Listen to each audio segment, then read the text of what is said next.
I have the draft of the proposed bill, but I always forgot, I must admit.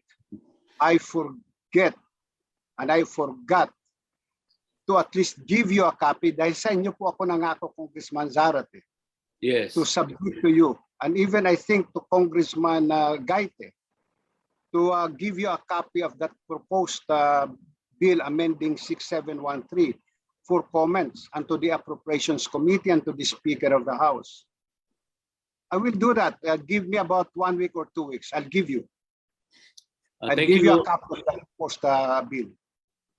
Yes, thank you, Mr. Chair. Thank you, Mr. Ombudsman. Final na lang siguro, may we know from the Ombudsman what particular aspect or provisions of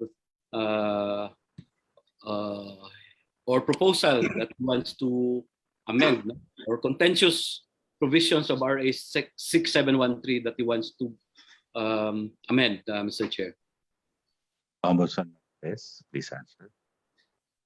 Mr. Chairman, Your Honor, Congressman Zarate, one of the contentious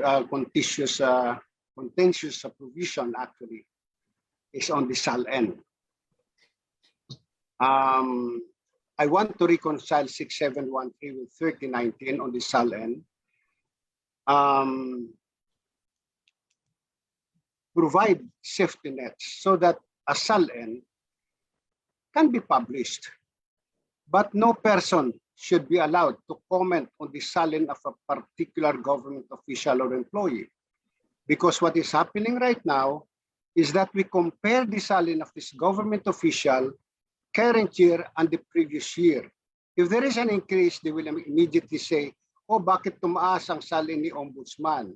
I am a victim of that. I wanted to prove to my staff what the media can do to destroy a government official. I give my SALN. What happened? The following day, it was a banner story in one of the leading newspapers. Ombudsman richer by 15 million in 3 months. So parang kumikita ko 5 milyon isang buwan. Sana nagtanong sila, saan galing yung pera mo? Diba? But they're not allowed, even under the existing provision of 6713, they're not allowed to make any comment. This is not what media does not know. I do not know if they understand English also. I am sorry to say this. But the provisions of 6713 is very clear. Napakaliwanag, only for publication. Walang komentaryo. That is the transparency that we mean. But if you say now that like just what happened to President Noynoy Aquino, there was also an increase. They made a comment. You're not allowed to make that comment. So what I am proposing is to make stringent penalties that anyone who makes a comment on the SALN of a particular government official and employee must likewise be liable for at least an imprisonment of not less than 5 years. No more, no less. And to authorize the repositories of the SALN to release the SALN. Because right now, napakalabo po. Wala naman sinasabi kami ang mag-release.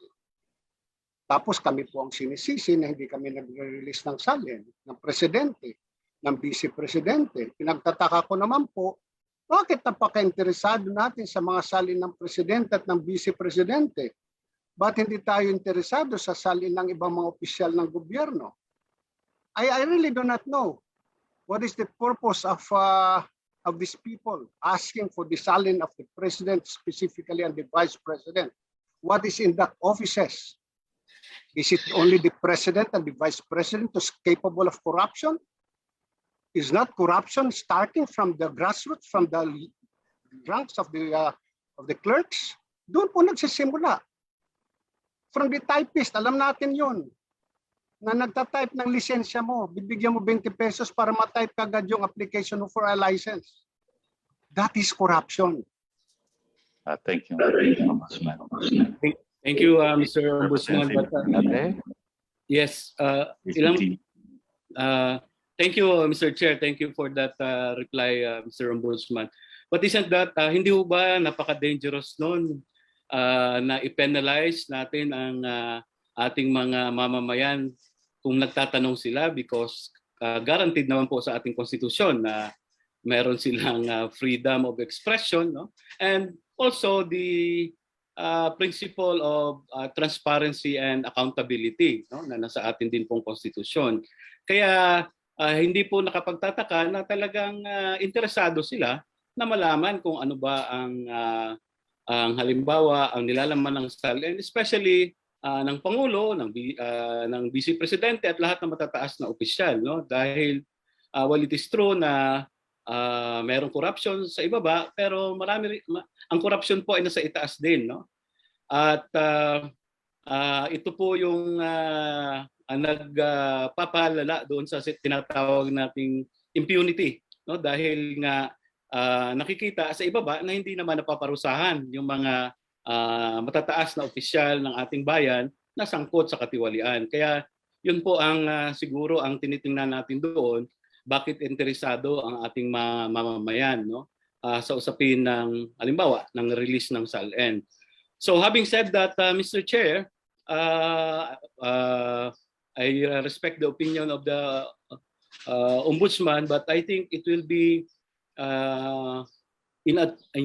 attuned to the spirit of accountability and transparency that all of this, no, as mandated by our Constitution, ay ibubukas, no, natin sa ating mga mamamayan dahil karapatan po nila yan. Sabi nga, public office is a public trust, no? Kahit presidente ka or kahit clerk of court ka or kahit clerk ka ng isang opisina, ay pareho po ang prinsipyong panuntunan dyan. Now, on that aspect, Mr. Chair, last ko na lang na tanong. Ang palagi rin kasing sinasabi ng mga tagapagsalita ng Malacanang o ng Pangulo ay nasa ombudsman na yan. Siya na ang dito sa usapin ng SALN dahil naibukas ni Ombudsman Martires ang SALN ng presidente. Yun ang sinasagot nila palagi, no? Nasa ombudsman na yan. Ang ombudsman na ang bahalang mag-release niyan at hindi magagaling sa amin yan. So what is now the take of the Office of the Ombudsman on this, Mr. Chair? Thank you very much. Ombudsman. Mr. Chairman, Your Honor, Congressman Zarate, I will not depart from Memorandum Circular Number 1, which was issued in September of 2020. There are conditions there on when we should release the SALN of a particular government official. In the absence of compliance with any of those provisions, we are not going to release the SALN. No matter how much criticism will I receive, even if I will be bashed, even if I will be removed from office, I will not butt into that. In fact, public opinion or yielding to public opinion is not part of my job description. So I will not yield to public opinion to release the SALN of any official in violation of the very Memorandum Circular Number 1 that I issued, Your Honor. I am sorry to say that. I am willing to be removed from office, if only to defend the Memorandum Circular that I issued last year, Your Honor.